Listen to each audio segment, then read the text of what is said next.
6 ദിവസം മാത്രമേ ഉള്ളൂ കേരളം പോളിംഗ് ബൂത്തിലേക്ക് നീങ്ങാൻ. മുന്നണികൾ എല്ലാം തന്നെ പ്രചാരണത്തിന്റെ അവസാന ലാപ്പ് ഓടിത്തീർക്കുന്ന തിരക്കിലേക്ക് കടന്നിരിക്കുകയാണ്. താരപ്രചാരകർ ഒക്കെ തന്നെ മുന്നണികൾക്ക് വേണ്ടി എത്തുന്നുണ്ട് കേരളത്തിലേക്ക്. ഇന്ന് കേന്ദ്ര ധനമന്ത്രി നിർമ്മല സീതാരാമൻ ഇന്ന് എത്തുന്നുണ്ട്. തെരഞ്ഞെടുപ്പ് പ്രചാരണത്തിന് തലസ്ഥാനത്ത് എത്തുന്നുണ്ട്. മാത്രമല്ല ഇന്നലെ ഒന്നാം ഘട്ട തിരഞ്ഞെടുപ്പ് തമിഴ്നാട്ടിൽ ഉൾപ്പെടെ പൂർത്തിയായതോടുകൂടി BJP സ്ഥാനാർത്ഥി കോയമ്പത്തൂർ BJP സ്ഥാനാർത്ഥി അണ്ണാമലൈ ഉൾപ്പെടെ എത്തുന്നുണ്ടെന്നാണ് അറിയാൻ സാധിക്കുന്നത്. രശ്മി കാർത്തിക ചേരുന്നുണ്ട് വിവരങ്ങളുമായി. രശ്മി, നേരത്തെ ഒന്ന് ഇടപെടേണ്ടി വന്നു, പൂരനഗരിയിലേക്ക് ഒന്ന് പോകേണ്ടി വന്നു.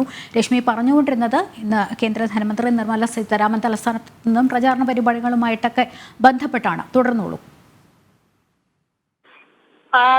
ഈ 10 മണിക്ക് ശേഷം ധനമന്ത്രി നിർമ്മല സീതാരാമൻ തലസ്ഥാനത്തേക്ക് എത്തും എന്നുള്ളതാണ് ഇപ്പോൾ അറിയിച്ചിരിക്കുന്നത്. ഇനി 6 ദിവസം മാത്രമാണ് ലോക്സഭാ തെരഞ്ഞെടുപ്പിനായുള്ളത്. ഈ മാസം 26-ാം തീയതിയാണ് കേരളം പോളിംഗ് ബൂത്തിലേക്ക് നീങ്ങുന്നത്. അതുകൊണ്ട് തന്നെ മുന്നണിയുടെ പ്രചാരണം വലിയ രീതിയിൽ അതൊരു അവസാന ലാപ്പിലേക്ക് എത്തുന്നു.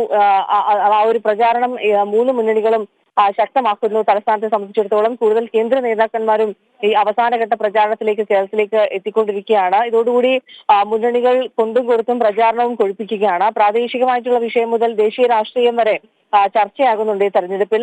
6 ദിവസം മാത്രം ശേഷിക്കെ മുഖ്യമന്ത്രിയും മാസപ്പടി വിവാദവും ഒക്കെ വലിയ രീതിയിൽ ചർച്ച ചെയ്യപ്പെടുന്നുണ്ട്.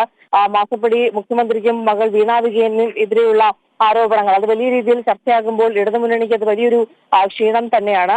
കഴിഞ്ഞ 15 വർഷത്തെ പ്രവർത്തനങ്ങൾ എണ്ണിപ്പറയാനാകാതെ തലസ്ഥാനത്ത് ഉൾപ്പെടെ UDFന്റെ സ്ഥാനാർത്ഥിയും വോട്ടർമാർക്കിടയിൽ ഒരു ചോദ്യചിഹ്നമായി മാറുകയാണ്. ഇതിനിടയിലാണ് NDA ക്യാമ്പിന് കൂടുതൽ ആത്മവിശ്വാസം പകർന്നത്. ഇനി കാര്യം നടക്കും എന്നുള്ള ഉറപ്പോടെ രാജീവ് ചന്ദ്രശേഖറിന്റെ പ്രചാരണം നിറയുന്ന തലസ്ഥാന നഗരിയിൽ കേന്ദ്ര നേതാക്കൾ ഉൾപ്പെടെ പ്രചാരണത്തിനെത്തുന്നുണ്ട്. ഇന്ന് ധനമന്ത്രി നിർമ്മല സീതാരാമൻ എത്തുന്നുണ്ട്. രശ്മി കാർത്തികയാണ് വിവരങ്ങൾ നൽകിക്കൊണ്ടിരുന്നത്.